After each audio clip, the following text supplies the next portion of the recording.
but enormous amount of flavor. Another lighter way to go at this is instead of using the cornstarch as I do, is to use gelatin. And what I can tell you with gelatin, I think it makes it too soft, but it makes almost much more of an ice cream-like consistency to it, the kind that you can spoon over.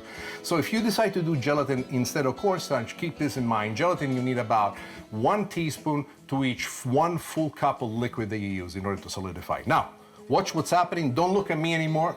Look at this.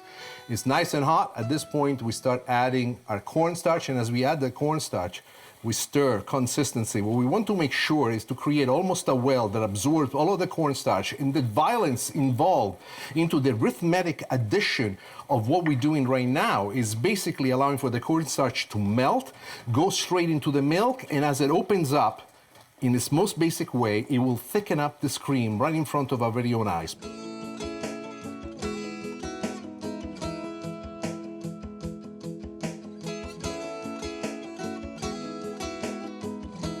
We got the consistency that I want at this point.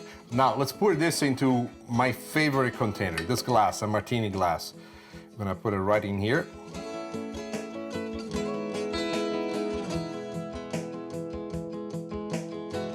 We have placed our dessert in our favorite container, but before we can actually eat and enjoy it the way it's supposed to be, it has to cool and it has to thicken up. So I'm going to bring it to the refrigerator for a few hours.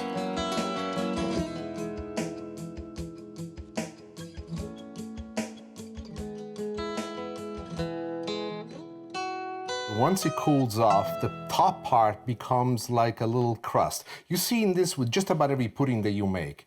Now, this is great because it will be able to absorb the layers of flavor that I want to add to it. Now, this is chocolate that I have grated as fine as possible. And what I like to do is to almost cover the complete top of it.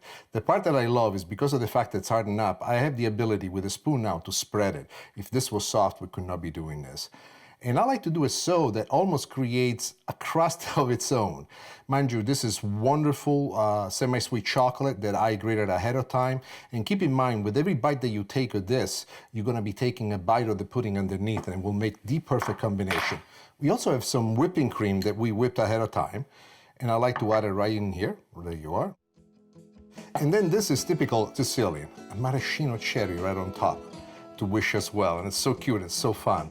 You can control the texture of the dessert and the sweetness by increasing the sugar and by also increasing the amount of cornstarch. On the other hand, if you like to have it looser, you diminish the amount of the cornstarch. Just because I give you the recipe doesn't mean that that recipe is the absolute only way in which something can be done.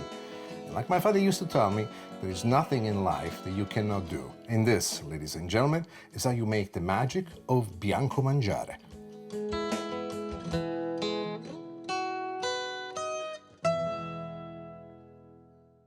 There are so many ancillary flavors that can be brought to the consistency of a vegetable. Something as simple as a potato, as far as I'm concerned, can be turned into something worthy of a king without using a single piece of meat. You should see what I can do with potato and broccoli. I make a soup. It's something else.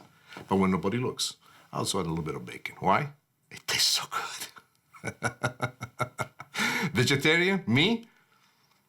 If I can have a little bacon once in a while, it'll be okay.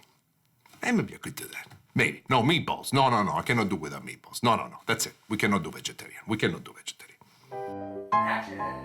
Occasionally, I am caught by inspirations that even surprise me. I ask myself, how could such stunning intelligence come upon a man in a body like this? The answer never came to me, but once I realized it must be the kind of food that I eat. Now, we have everything we want. Take a look at the consistency of the soup. Did you guys see this fly that came by me? No. Okay, then I'm happy.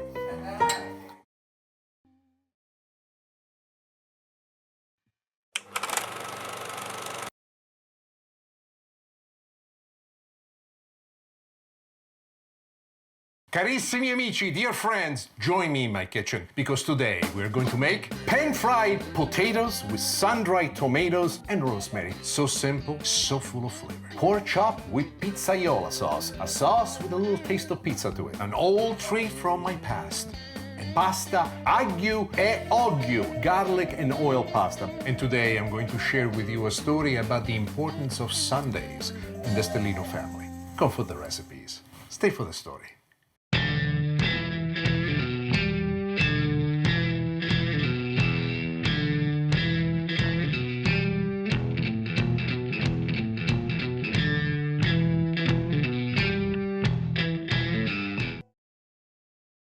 Sunday was always a very special day because for many families who did not have the ability to be together because their mom or their dad had to work most of the day, Sunday was the one guaranteed day that after church everybody would get together and this fantastic family dinner would take place. And my mom always rose to the occasion. To be a child in my house was a treat. Walking into the house, smelling the aromas coming from the kitchen. The first thing that I would do, I was always curious. I would go in there and see what's in the pots and the pans, what she was making.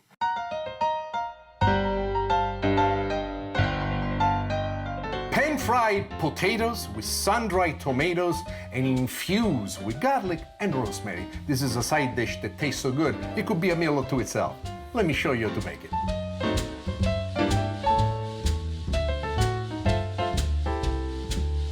The first thing that we've done, we have placed extra light olive oil. These potatoes that I've squared out, I've also parboiled in the present shape for about 5 minutes. Then I drained them real well, and now we're gonna put them in here. Enough said. Let's snap into action now.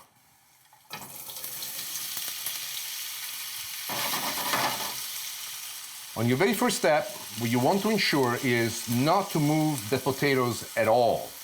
Let them be as they are inside the pan. Why? People ask me always, it doesn't matter. It matters. This will ensure, as if you are patient enough to let them for 1.5 to 2 minutes to let them be on the same side, to start forming the first bit of browning, which is central to the success of this dish. What I have in my hand is rosemary. And there's a story that goes with this rosemary. My father always loved to cook meats with rosemary, especially roasted potatoes. And we used to go in the garden. We had a very small garden those days. And there was a big pot that my father planted with rosemary. He would cut the fresh rosemary. I don't know why it's so emotional to me, but adding the rosemary to these potatoes is a very symbolic and important moment for me. Now, why is it that I didn't cut the rosemary? Leaving them as the whole branch, you will sense the presence of the rosemary, but you will not see it. Now, let's turn it. And here I go with the first shuffle. Now, we're gonna do flavoring through a series of layers. What does it mean? First, we go with sea salt. And if it's from Sicily, it's even better. Together with the salt, the next best friend is the pepper. Why am I doing this? You see this technique? It looks good. It means nothing, but it looks great on TV. I love to say that all the time. You know, you have to joke with yourself. Otherwise, if you don't have fun while you cook, what's the point?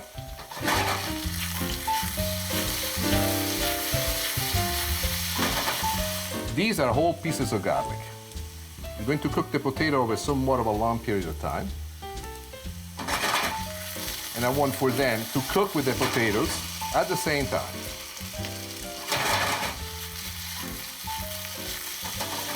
Too bad that we do not have the ability to send out the aroma, because one of the most astonishing things that does remind me of home is the smell. I know, I'm in my house already. What am I talking about? You have to see it from my point of view. Sunday, you go out with your friends, you talk to them, we go to church, we come back home, and here is my dad, you know. And my dad has undone his tie, his collar is open, he's in the kitchen, he's cooking, you smell this aroma, he's telling stories, my mom is telling stories, my uncles are there, my cousins. And you say, what's it got to do with food? And you say, what's it got to do with potato? Why are potatoes so special? Let me tell you, you cook these potatoes right, not only they're special, but they put a smile on your face. They taste fantastic.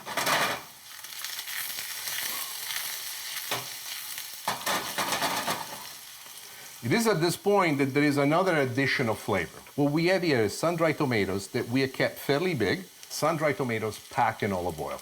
It's important that they're packed in olive oil. This dish will cook fairly quickly. I would say anywhere between 8 to 10 minutes, you should be able to have a complete dish in your hand.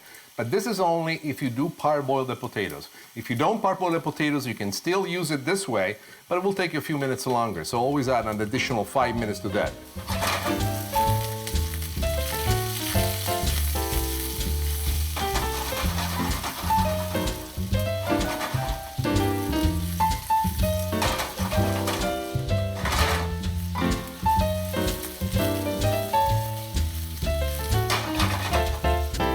Now, you don't need to do this, but I happen to have some fresh oregano, and I just cannot let it go and oregano and rosemary go perfect together.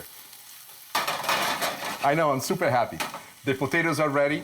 Let me show you to plate them. People say, how can you be so happy about just a plate of potatoes? And I tell them, to me, these are not potatoes. To me, these are special magic time machines, all of them in the shape of potatoes. These potatoes take me to a place where life was beautiful, where everything made sense. Where as a child, I always look up ahead and saw my parents, the food that they prepared, the smiles that surrounded the family. These are the things that you remember when life is tough. You do not realize this, but every time you cook something from your family, from your past, in a certain way, you once again find yourself visiting those moments that left you behind. And in my case, they were beautiful moments. And this is how you make pan-fried potatoes infused with rosemary and sun-dried tomatoes. But those aromas stayed with me for all the years that I was in America, when I felt this sense of loss of everything that I left behind. So to me, Sunday is a time when I reconnect with my Italian heritage. Braised meats, roasted potatoes, these long, laborious dishes that I usually would not do every day just because they take too much time. But on Sunday, I love to make it.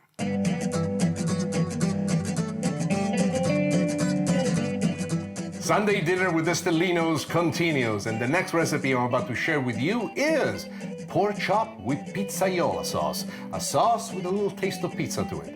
Let me show you how to make it.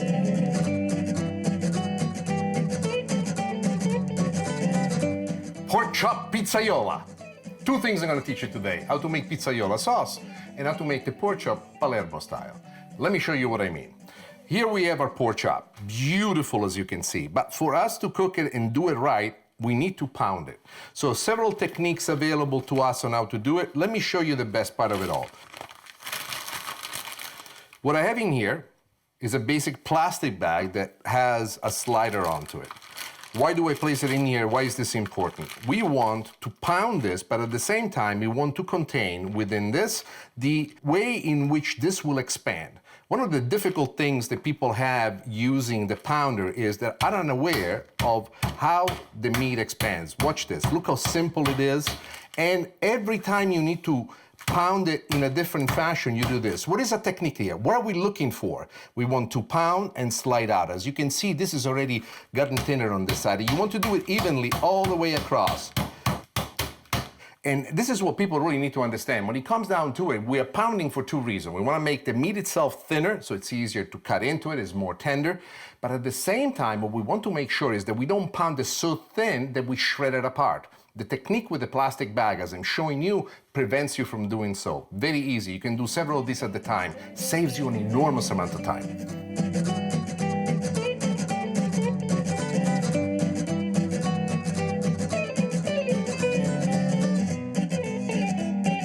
For us. Now, we need to do the Palermo style. How do we do that? Let me move this back into the tray. Your hands are the most beautiful instruments that you could possibly imagine. So I like to place it on the breadcrumbs, but I like to do two things. First, I like to brush it with a little bit of olive oil. Extra virgin olive oil will do well. It's additional flavor in this case. And here we go with, this is not from Palermo. This technique that I'm using right now, I learned it barbecuing here in the United States. It's a layer of several flavors. We have onion powder, garlic powder, paprika. I put on this one a little bit of cayenne, salt, pepper, and brown sugar. Now, we'll go to the other side as well.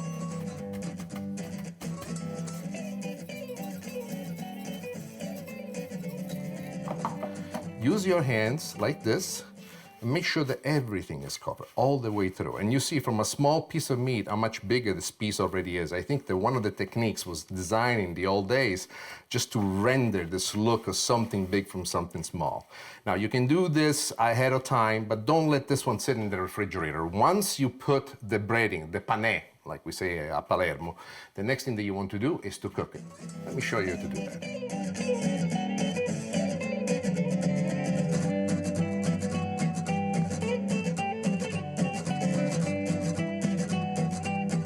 Now, the one thing that you want to make sure is shake off some of the excess And then very attentively, when you put this baby in, we start at the bottom, we go all the way to the end, and then you let go. You want to cook this for just a couple of minutes per side, because this thing at this point, we've taken it down from almost an inch of thickness to roughly about a quarter of an inch, maybe at most a half of an inch. What you will notice also is that as the pork chop is cooking, it's shrinking a little bit in size. Is that a problem? No. What's happening is basically trying to retain as much as possible of its own juices on the inside. As it does that, it's starting to provide a crust on the other side. Let's take a look and see how the crust is doing for us.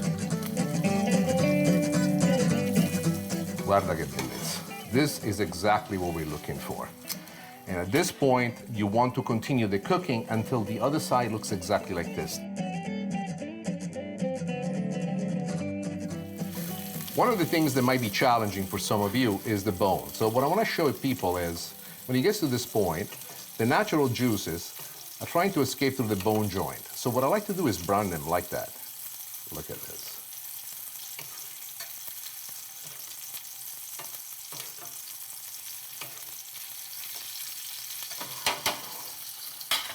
So you just need a few minutes per side. When I do this for myself, I don't do any more than 2-3 minutes per side, depending on the thickness of it. So let's put this one aside now. Now let me show you to make the sauce.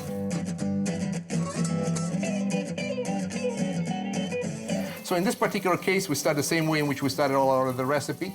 Nice thick garlic added to it. What this garlic will do for us, it will give us this wonderful rendition of joy. Garlic, joy. Is it possible? Well, in my world, it is. Now, this is a little trick that I love. I started the oil in the pan, but the oil was cold. So I want to add the garlic while the oil is cold. Why? Biggest mistake that people make. In every recipe that I've ever seen that they use the garlic wrong is to burn the garlic. You burn the garlic, it's over. So by doing it this way, you're able to maintain the temperature that you want to get to and the garlic cooking in a uniform way. Plus, you don't burn the garlic because you have the ability to control it. And right here is where we're at. This is the point where the garlic is doing its thing. We're gonna lower the heat a little bit down. And at this point, we add red pepper flakes. We have fresh oregano. And if you never tried fresh oregano before, you should. To the fresh oregano, we add some basil and some parsley. Why are we making this infusion? Why is that important? What's it doing for us? We got to continue with some of the other flavoring. A little bit of salt to go at the bottom of it, and a little bit of pepper. But the most surprising thing is about to come now. Now, this is not a Sicilian thing. This is something that I've been experimenting with a great deal, and my belief in the yin and yang of things. A little bit of brown sugar, and when I say a little bit, I'm talking a pinch. If you really want to go into measure, you don't want to do any more than 1/8 of a spoon. The garlic is perfectly browning for us the way that we want it. And here we go now with the other ingredient. This you're going to love. This is peeled tomatoes, which we strain and chop. This is every Sunday at home, you know, to hear my mom and my dad talking about what they're making, to hear the words, let's make some pizzaiola, immediately would be super happy. At this point, we add in some of the reserved juice from the peeled tomatoes. Make sure that you do reserve them because they're very important for us in making the sauce. And it's at this point that we lower the heat down to medium-low and we let this sauce come together on its own. My memories. You know, as you become an adult, I think that your memories become even better what truly did happen. But this was for me something that defined the moment of Sunday at the house. The pasta, the pizzaiola, the potatoes will come out, and mom and dad telling their stories, and me being a child looking forward to every Sunday at home knowing that something special will take place.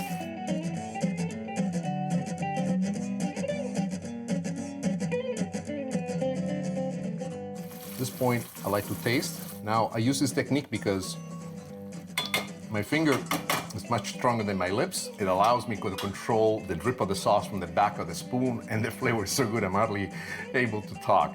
But the sauce is ready. Now the last thing that we need to do in this is to let the pork chop basically braise into the sauce. We're gonna have it on a medium-low heat, and we're gonna let this cook into the sauce until it cooks all the way through. All right, let's be clear about something. How long does it take? Because don't you hate it when people tell you, hey, you cook it until it's ready. When is it ready? So usually for something of this size, this was about a 3/4 inch pork chop that I got. We pounded it down to a 1/4 inch. I cooked it about 2.5 minutes on each side, frying it. And here in the sauce, I like to keep it into the sauce for another 4 to 5 minutes. And that should take care of completely cooking it through. Remember, the thing that's most important, you do not want to use high heat. This is a soft braising process that gives you the yield that you're looking for.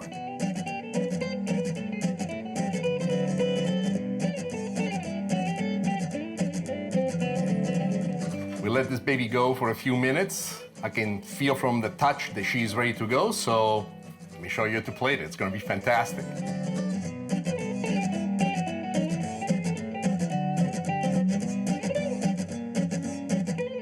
There are many dishes that define who we are in life, that define us for the past that we come from. I think that we feel the past first and foremost with our mind, with our memories, and with our taste.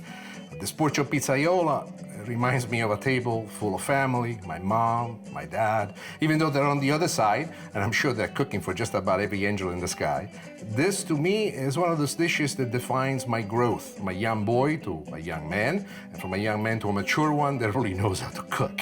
And this, well, this is how you make pork chop pizzaiola.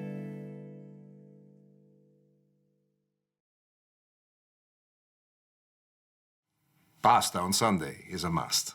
Even if it's just my wife and I, even if we don't have people coming to the house, it doesn't matter. It feels right that Sunday exists.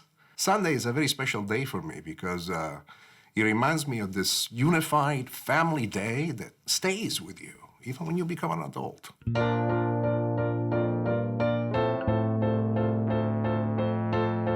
I don't know what part of the world you're in, but if you're Italian, come Sunday, that is a pasta day. I cannot recall a dinner at my house on Sunday where pasta wasn't part of the menu. This particular pasta is called aglio e olio, two Sicilian words. Aglio, which means garlic, olio, which means olive oil. By the way, if it's a Sicilian saying olio, you know it's going to be extra virgin olive oil. So this is the kind of recipe for which you want to use your best quality of extra virgin olive oil because the olive oil truly becomes the sauce. But I think I'm talking too much. Let me show you how to make it.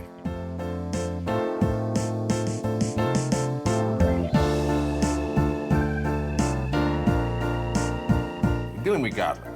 Let me say something. Burnt garlic is not fun. No matter how much you love garlic. So what we're trying to do in this particular recipe is to make sure that the garlic and the oil become one. Why did I cut the garlic so thick? What is the point? Most people like to cut it very, very thin. I like for the garlic to brown on the outside, and given the fact that we're going to cook this on medium-low heat, we want for the garlic to cook all the way through. But at the same time, the garlic is going to infuse the oil with its own flavor, but it's not going to be alone. The next thing that we're going to do is add red pepper flakes.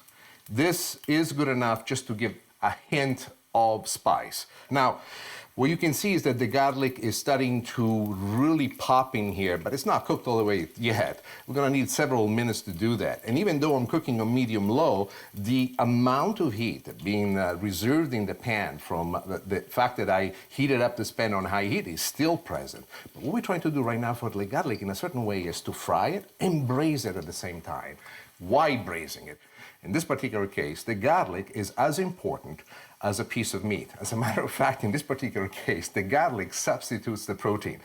If you look at the historical content of this particular dish, it's a dish that was prevalent famous amongst the farmers. It's a dish uniquely made by poor people that cannot afford expensive ingredients. And yet, as all the dishes which are part of what we call the cucina povera means poor man cooking, are by far, in my opinion, the most relevant dishes in the Italian cuisine. One of the things that you're noticing is how the color is changing slowly. And the reason why it's changing slowly is because I keep turning it around, making sure that the garlic doesn't stand still in the same spot. What you want to have when this is done is almost like little candies. You bite into it, there will be the crust of the garlic on the outside. They will be somewhat resilient. But as you push with your molar all the way through, a cream-like will splash all around your tongue, giving you this wonderful sensation of joy. Yeah, to me, garlic is joy. But the fact that this garlic will accompany my favorite pasta, it's even better.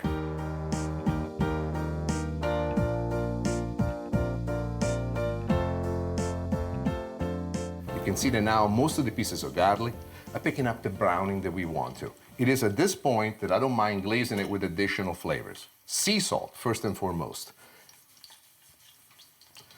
And a little bit of pepper.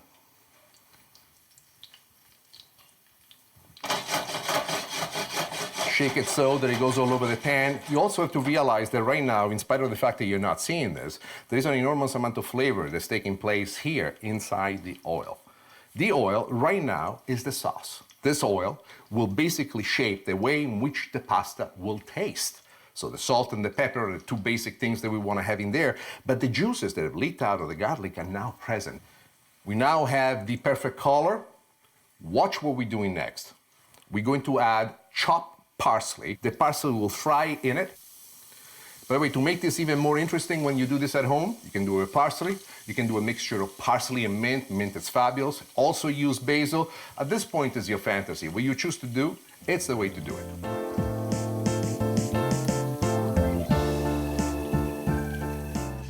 The garlic is perfectly cooked. It's picked up a gorgeous browning. And remember, brown is good, black is not. I love the color black. You can see it from my shirt as well, but does not do well with garlic. Now, we're gonna go with our pasta.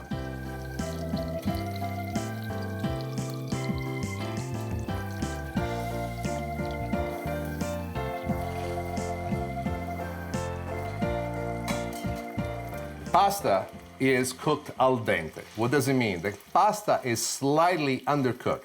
Why?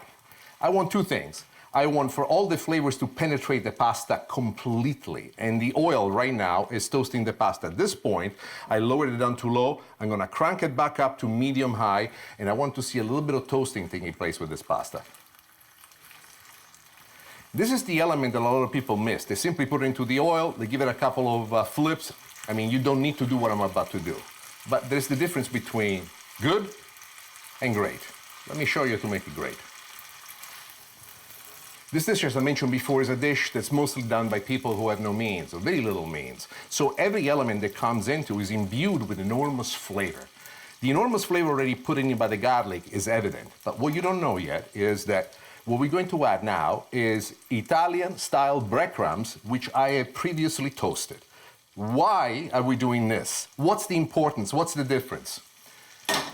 Watch the pan and look what happens. Now, these breadcrumbs are doing two things. They're absorbing the additional oil that's left in the pan, which is the sauce, and they're sticking themselves as a secondary coating to the pasta. Why is this important? You don't just have pasta at this point. You have several coatings, meaning that every bite that you take in, there will be the garlic, there will be the parsley, there will be the pasta.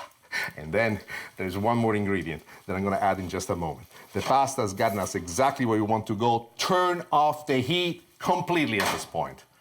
It is at this point that we go with cheese. Now, traditional cheese is pecorino, which in the United States, very similar cheese you find, pecorino romano, but I believe that the Sicilian pecorino is even better. Ladies and gentlemen, the pasta's gotten exactly the look that I wanted to give it to it, and now we're ready to plate it. Let me show you.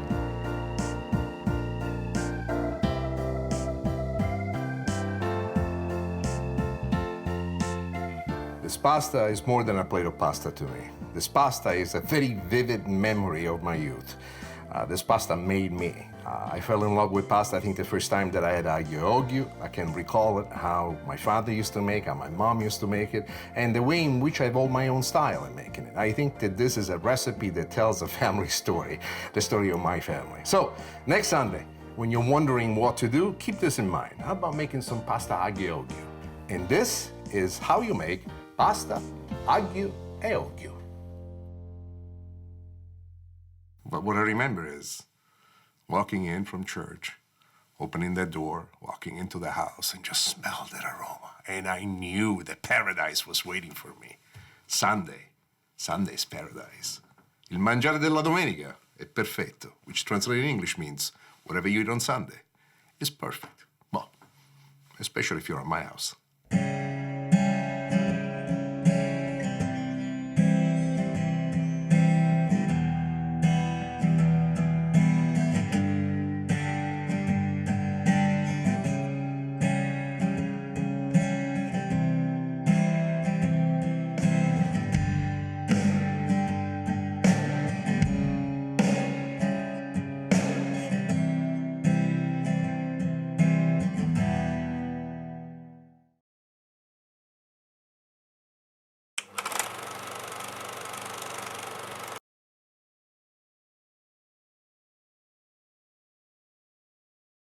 What a wonderful day. Follow me into my kitchen.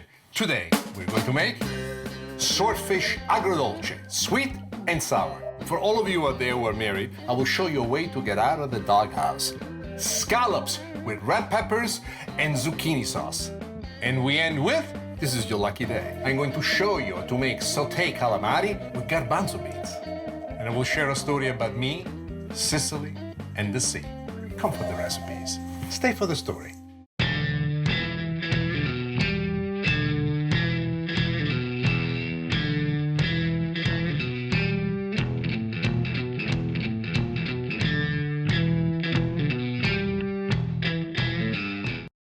There's a connection between the ocean and us Sicilians. Sicily was always a very active port. And one of the most interesting things about Sicily is in respect of the fact that we are so proud to be so unique and so Sicilians. We are a mix of just about everything. French, Spanish, Arabs, all the invasions that came through not only brought a change in our political system, but even more importantly, they brought a change in the way we eat.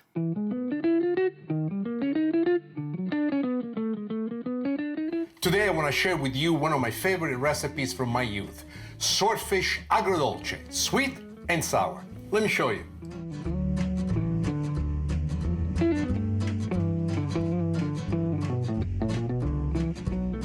Pesce spada in agrodolce. It's a mouthful, isn't it? This is swordfish, sweet and sour, Sicilian style, specifically from the town of Palermo. They make a version in the town of Messina, but they're not as good. What can you do? They're not from Palermo. Let me show you how to make it. It starts with a very easy, simple sauce. We have some olive oil in here getting nice and hot. To this, we're going to add the most important addition, which is a little bit of red pepper flakes, because if you're from Palermo, you do like your food spicy. And then garlic. The garlic, as you can see, is cut thick. Why? This is going to be a sauce that will cook for a certain period of time. When the garlic is nice and thick like this, in spite of the fact that it will brown on the outside, it still stays somewhat raw on the inside. What I want to do as I braise the sauce for a while is for this garlic to completely almost melt inside. Not inside the sauce, but melts into your mouth. As the garlic is starting to jump, we're going to add the other ingredients. Onions. You can use white onions if you want. I like red onions just because they remind me of Sicily. The flavor is slightly more piquant, if I can use a French word, in spite of the fact that we're talking about a Sicilian recipe. We're cooking this on medium heat, and the medium heat part is very important. You do not want to burn this dish. A lot of people, one of the mistakes that they make is they cook with a heat that's too high. When the heat is too high, you turn your food into burnt charcoal briquettes. Don't want to do this when you're dealing with onions. So in this particular case, we just want them to soften up. They're getting right to the point that we want. This is fresh fennel. What I like about the fennel is the freshness that it brings into the sauce. It stays crisp, it's full of water. So as you bite into it, there is this wonderful difference between the softness of the sauce and the crispiness that it has. And it's also very fresh, refreshing. It has this wonderful licorice-like essence. The flavoring of this is unique, but wait a minute, it's not over. The next thing we're going to do is we're going to add some beautiful sultan raisins, yellow in color. What we have done with those raisins before I use them for the cooking, and this is very important, you want to put this dry raisins into a bowl of hot water and let it sit there for about 20 minutes. It will revive the raisins. If you put them straight out of the box in here, the raisins will still taste good, but it will be very dry and it will be very chewy. Now we go with the other mysterious ingredient, which is the pine nuts that makes it so Palermo style. And together with the pine nuts, we go with two herbs. Basil, which you know is something that Sicilians do love. But even more interesting is mint. And this mint is a combination that, together with the fresh fennel, really takes it to the next level. But there is a secret now. This is the latest discovery, an addition that I refer to as the yin and yang. In the old days, it used to be done with plain sugar, white sugar. On the other hand, lately I've discovered the joy of brown sugar, and I love the fact that brown sugar has also molasses attached to it. So we're putting a little bit of brown sugar into the mix, and together with the brown sugar, and this is extremely important, white vinegar. This is the most important part of the recipe because as the sugar melts and it starts to coat all the ingredients in the pan, it reacts with the vinegar. As it reacts with the vinegar, it creates already a base for the sweet and sour. Now, we're just about where we want to be. It is at this point that we want to deglaze the ingredients in the pan with a little bit of white wine. You can use any wine that you like. Chardonnay will be wonderful. This is the kind of sauce that can take the wonderful body. Now, what I'm doing, I'm reducing the wine, and as I'm reducing the wine, I'm reintroducing into the sauce the brown bits that have leaked. Those are juices that have leaked from all these ingredients, gone to the bottom of the pan, reduced because of the heat there, and basically become little pellets of flavor. At this point, just to establish the yin and yang, I like to put a little bit of sea salt. Just a mild brush because I don't like to adjust for salt until the end. And I'm going to wait a couple of moments until the wine is almost completely evaporated.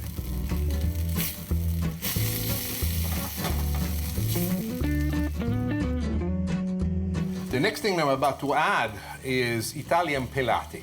What is pelati? I mean, really, the word pelati by itself makes people go like this. It's peeled tomatoes. What we've done, we have peeled tomatoes. If you can get them from Italy, fantastic. If not, the product that we have here in the United States is just wonderful as well. But there's something about Italian peeled tomatoes that just brings it to the next element.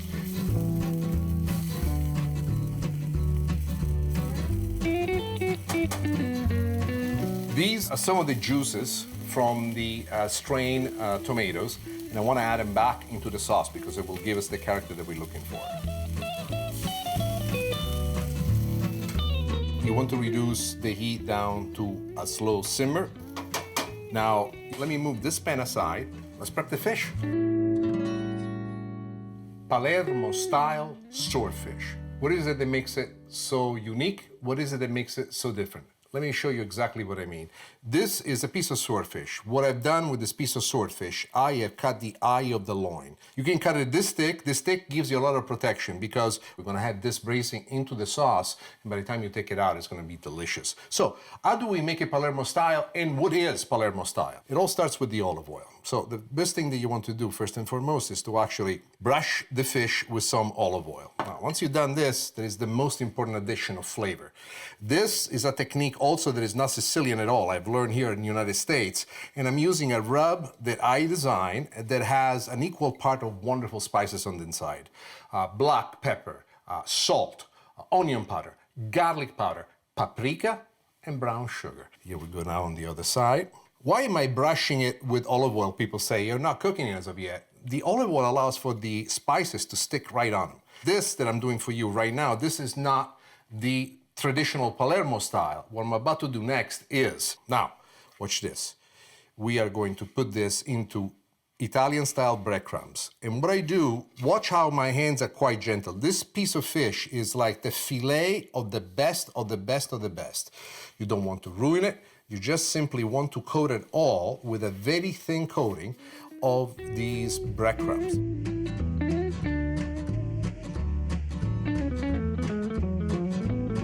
Now, once you've done this, especially if you're dealing with raw fish, the next thing that you need to do is to wash your hands. The fillet is ready. The only thing I have to do is cook it. Let me show you how. Now, ask another person, they'll tell you, you should use canola, you should use corn oil.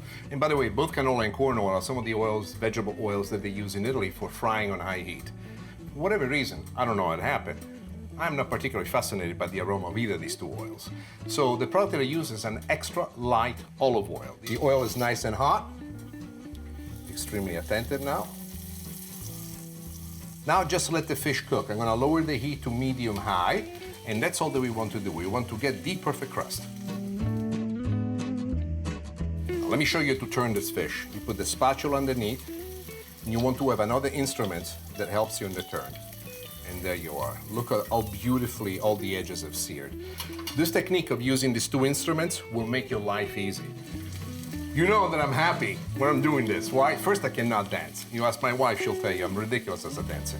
But I know for a fact that the fish is perfectly cooked, is exactly where I want it to go. We have the perfect crusting with all the ingredients and all the spices on the top. So this is a most important step for us. First, we move the sauce back into position. And then using the same technique I showed you before, we take the fish, we reinsert into the sauce, and now we're going to let the fish simmer into the sauce for about 4 to 5 minutes.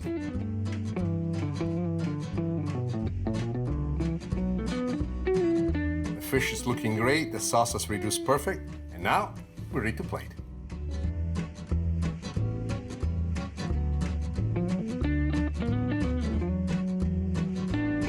The sauce is the essence of the city of Palermo.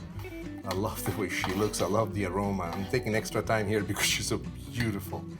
What I like to do is to put the sauce at the bottom of the dish, exactly like this, and to sit the fish right on top.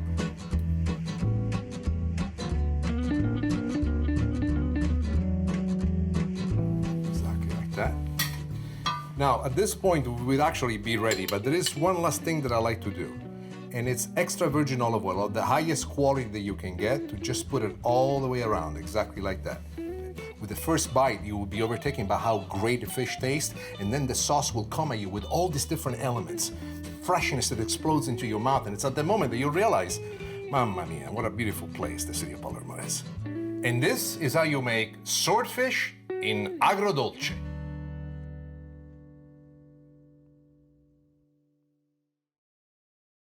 But the flavors that come from the ocean, and the ocean around Sicily, for some reason, to me, it always remain magic.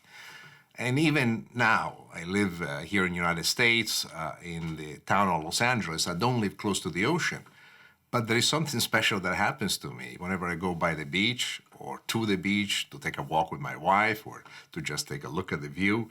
The view of the ocean fills me with a sense of completeness.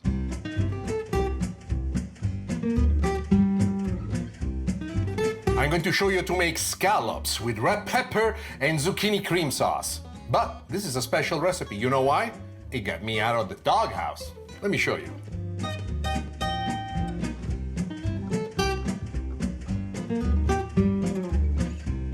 Let me show you to make the sauce.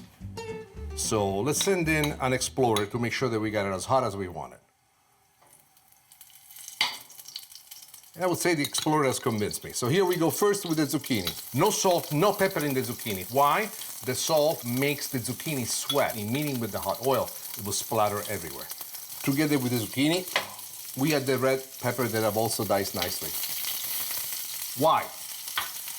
Sometimes when you cook, you're in the process of painting something. And I think that colors are just as important as flavors. You cannot have something that is beautiful to look at and taste horrible, or something that it tastes terrible and it looks beautiful, or even worse than that, something that has no flavor whatsoever. There's plenty of flavor in here. The zucchini, as they're cooking and picking up a lovely brown crust underneath, and now I go here with my mixture of spices. The fresh herb that I like to add is mint. Mint is very powerful, so be gentle and don't use too much, because mint could completely overtake the flavoring. Now, I want you to stir everything around. The mint is a very Sicilian herb. In my opinion, it's happy, it's joyful. It promises things full of smiles. Is it so? In my head it is, and in my head I guess it works. But I absolutely love what the mint does in terms of the aroma that it brings into the dish, but also the flavor. Next thing we're going to do, a little bit of chopped onions. It could be white or red, whatever you put your hands on. Red I put in because they remind me of Sicily. It is at this point that I also like to add the garlic. So one of the things that you're gonna notice is that the garlic that I add is chopped. It's chopped because I want a quick sauce that you can do a la minute. And this is something that really fascinates me a great deal. In the making of sauces, there's the traditional way of making a sauce, which requires, a straining, a reducing, nothing wrong with that. And then there are some sauces that you can make in the pan quickly and really impart an enormous amount of flavor. This is one of those sauces. But where is the flavor coming from? And the first thing I'm going to do is go with a pinch of the brown sugar. Why the brown sugar versus the white sugar? Sicilians, we love to have a fight between the salt and the sweet. We do in our desserts, we do in our dishes. The reason why I prefer the brown sugar is because of the presence of the molasses. The molasses is like an extra free ingredient. Just to go on the sure side, we got to put the yang. And the yang in this particular case is salt. One little bit of the here and one little bit of there. Sea salt is the best kind of salt to use. Now,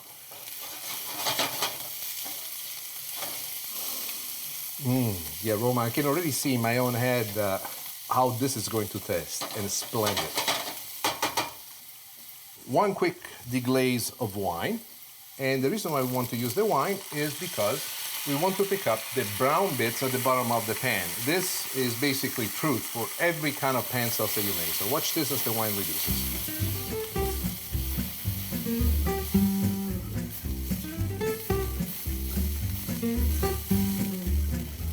The last two ingredients, chicken stock and a touch of whipping cream, heavy whipping cream.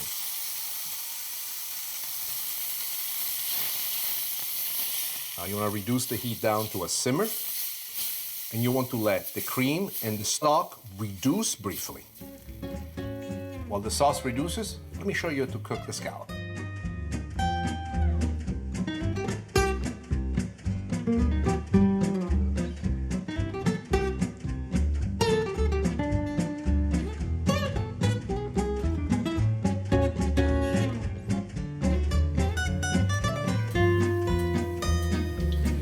The seasoning that I put on the scallop is very unique.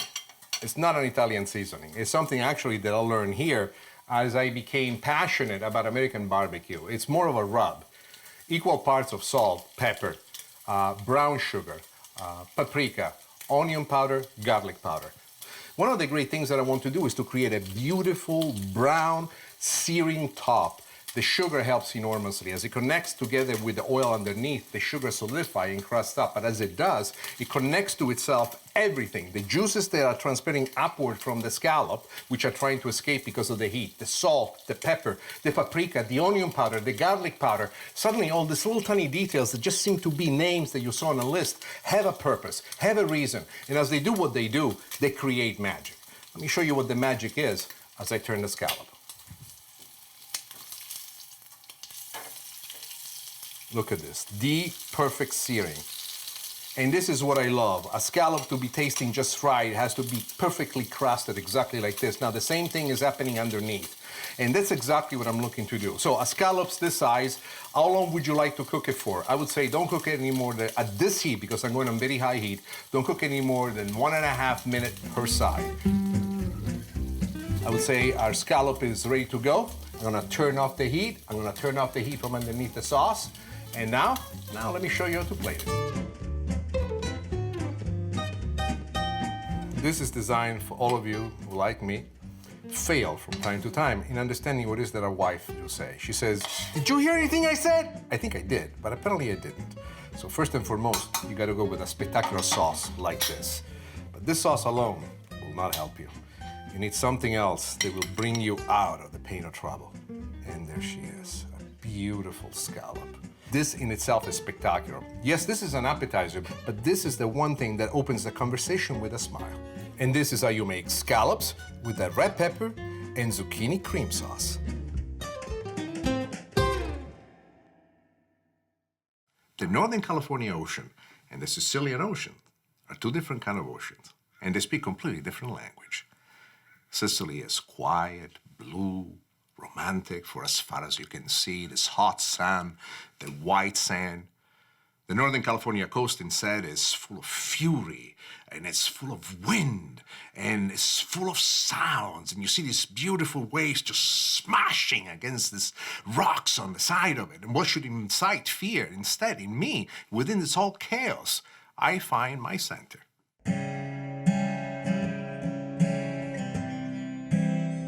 Do you know how to cook calamari? This is your lucky day. Let me show you how to make a dish made with calamari and garbanzo beans. Come on, let me show you how to make it. Most people don't know how to cook calamari. So I found that an old technique, a Sicilian-style technique of just wrapping them with a little bit of flavored breadcrumbs really makes them pop. But for the calamari to have a great flavor of their own, they also have to be married with interesting flavors. And here's the beginning of a fantastic, fantastic sauce and a combination of flavors that will elevate it to a height as you've never seen before. First thing that I like to do is to add the garlic. The garlic is cut nice and thick. You know me in Sicilian style, I like thick garlic. The olive oil itself will become ultimately part of the flavoring as well. Let's go into with our ingredients. First, we're gonna put a little bit of pepper flakes. Why? Well, we really don't have to. My wife says, "Do you have to do this all the time?" I say, "Honey, a little bit of spice." And that's the reason why I do it. If you are too sensitive to spice, then don't place it. Together with that, a little bit of onions, and we've chosen red onions. You could do with white onions if you wanted to. Even green onions, as a matter of fact, will make this dish very interesting. Fresh fennel coming next. This is extremely important. Why? You cannot do this with any dry ingredient. Everything here has to be fresh. Everything in here has the spirit of Sicily. And what I find spectacular about the fennel is that even after it's cooked, it maintains this spectacular freshness. When you bite into it, you smell Sicily, you taste Sicily, you taste the ocean. It's got nothing to do with the ocean fennel itself, but in my memory, all the dishes that are connected to fish in one form or another have fennel in there. So what am I trying to do here? It's starting out as if it's a sauce, but what I want is a series of elements that pop together. Here's the sun-dried tomatoes, and the sun-dried tomatoes is giving us acidity, sweetness all in one. And the concentration of flavor that's brought forth by the sun-dried tomatoes are spectacular. If you're a Sicilian, you know that black olives, it's our middle name. What I've done, I've used Kalamata olives. I've taken the pit out. This is extremely important. Lemon zest. Lemon zest is a secret. It's a beauty. Lemon zest is a fascination that I have with all these elements of the oils trapped within the zest of the lemon, which are now shared into this. This zest, as it cooks, it was also going to have a texture of its own that's going to add to the bite. Mind you, I've designed this dish more as an appetizer than it is as a main course, but you can enlarge the quantities, especially on the amount of calamari that you use, and making them much bigger.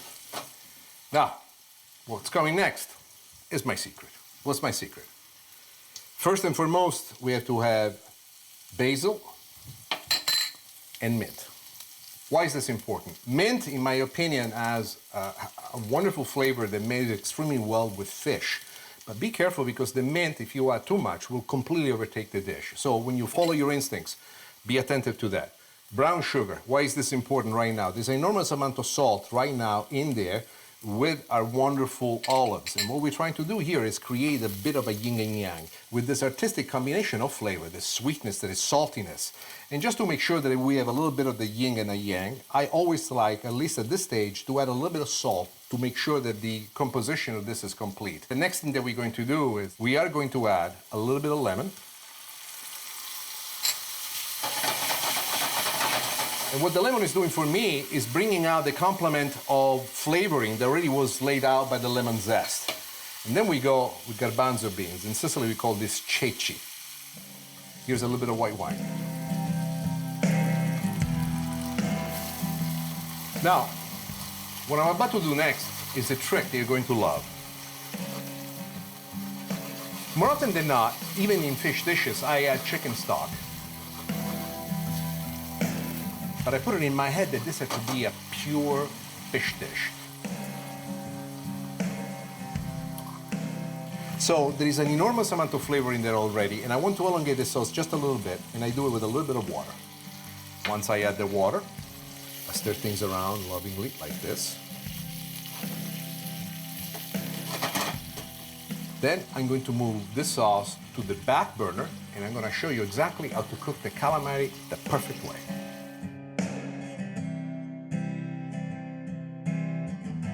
The oil seems to be nice and hot. Let's test it with one of the calamari.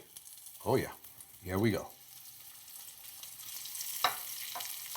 Now, are you seeing how the calamari are plumping up right here, right now? This is truly what you're looking for. Now, you see, those are the breadcrumbs that are browning, and those breadcrumbs have one last bit of treatment. This is the Nixolino magic rub. Onion powder, garlic powder, salt, pepper, brown sugar, paprika. Why is this important? This is gonna coat the outside of the calamari. It's gonna hug the breadcrumbs that we have in there. It's gonna give an explosion of flavor. The calamari are ready, so let's move this one right here. We're putting the sauce back on the heat, and I wanna cook him in the sauce for a few more moments. So what you do, you lower the heat on the sauce, you bring it down to a simmer, and let the calamari cook in there for about 3 to 4 minutes, and then we'll be ready to plate it. I don't know, I guess I find my Sicilian soul. This dish that for so long has been away from my reality has found a way inside with a new interpretation from me. And I think this is what's beautiful about cooking. I hope that my recipes inspire you not only to repeat what I do, but to find your own version. And this is how you make calamari with sun-dried tomatoes and garbanzo beans.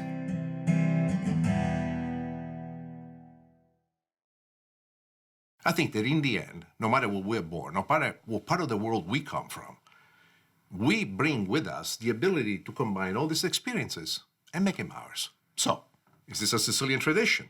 Is this an American tradition? I don't know, but filtered through me, it tastes beautiful. There's nothing more beautiful than being in the kitchen and being happy. It's the greatest thing there is. That's perfect.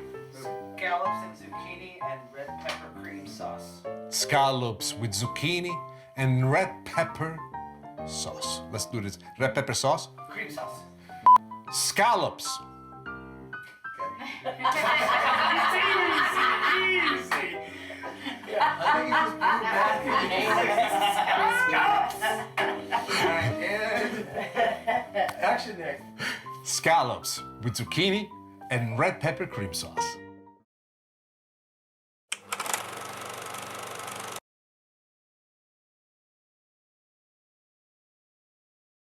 Che bellezza! Che bontà! What beauty! What great taste! Join me into my kitchen because today we're going to make chicken scaloppini with mushroom and marsala. So simple, so good. Chicken scaloppini with mortadella cream sauce. A simple recipe, yet very elegant. Chicken scaloppini with radicchio and gorgonzola. I love gorgonzola. This is an episode you do not want to miss. Why? Because there is a story in this episode about me chasing the chickens. Come for the recipes. Stay for the story.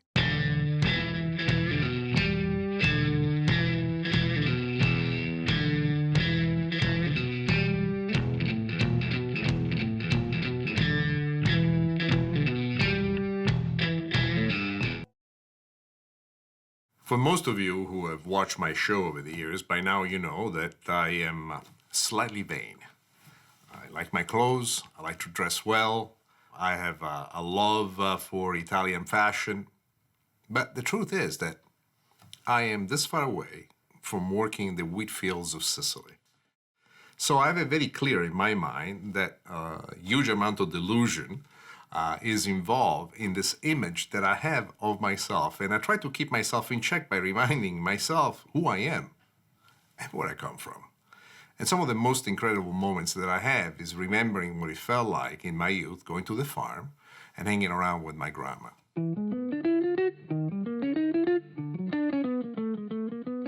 Chicken scaloppini with mushroom and marsala. Hey, I gotta tell you, every time I think about this dish, it reminds me of my old days at the farm with my grandma. First thing you need to learn how to do is how to cut the chicken to make the scaloppini. I like to cut it roughly in same slices, which we're going to pound into scaloppini. But the one thing that you need to do is be careful when you pound. So let me show you exactly what I do. This is a tool that you're going to love. Why? One of the biggest problems that I had pounding the chicken, I was slips all over the place. The technique is that as you see the chicken expanding, you can pull down and pull through. This combination sandwich in between two pieces of plastic is basically protecting you. And as it protects you, it gives you the ability to see exactly what you're looking at without having to worry how the chicken is slippery and sliding all over the board.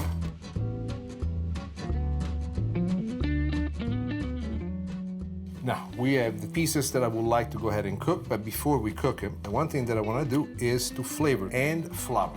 What I have in here is what I refer to as the Nick's Magic Rub. This is a mixture in equal parts of salt, pepper, brown sugar, onion powder, garlic powder, paprika. When it comes to the flour, be gentle. You just want to lightly coat it. And then before we cook it, you need to shake off the extra flour. If you don't shake off the extra flour, this flour will fall in the oil as we cook it and it will burn. So there you are. Every time you deal with raw chicken, the most important thing that you do before you move on to anything else involving the recipe is to clean your tools and your hands. And now, we're ready to cook these.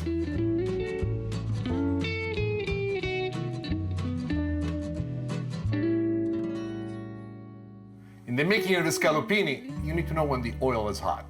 And how do you do it, especially when you're using a pan like this that has a black bottom? Here's a piece of mushroom. I place it in here, and what this mushroom is going to do for us is going to tell us when the oil is hot enough to sear the scaloppini. Why? Why is this important? More often than not, people make mistakes by actually putting the scaloppini into the cold oil. And they ask themselves, what is this going to come to temperature? And as you can see, the mushroom is starting to show the fact that it's nice and hot. There's a bit of bubbling going around. And at this point, you count down to 10, 9, 8, 7, 6. I know, it feels like I'm in Houston and we're putting on a missile up in the sky. You ready? Here we go. Remember one thing, when you lay down the scallopini, always lay them so that the tip of it pushes away from you. You notice that if I was to let it go, it would splash the oil over there. Why is this important? It is important because many times I did not pay attention to my own advice, and instead the oil splashed over me. So now this is a particularly good sized scallopini. I'm going to do the same thing, and off it goes on the other side.